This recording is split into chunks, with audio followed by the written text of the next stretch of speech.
এই যে শুনছেন, সাদা কাফন ছাড়া আপনার আপন বলতে কিছুই নাই।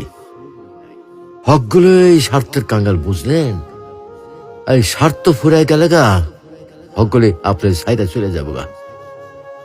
আর যখন হকগুলি আপনার সাইডে যাইব, তখন দেখবেন আপনার এই সাদা কাফনই একমাত্র আপন হয়ে থাকবো। তা বা কয়দিন কন? আহারে জীবন, কিসের লাগা এত কিছু করতেছি? এরই নাম কি জীবন? এই আছি, এইটাই ফুটুস ফুটুস। কিছুই তো আমার লগে কবরে যাইব না। না যাইব আমার শখের মোবাইল ফোনটা, না যাইব আমার শখের গাড়িটা, আর না যাইব আমার শখের বাড়িটা।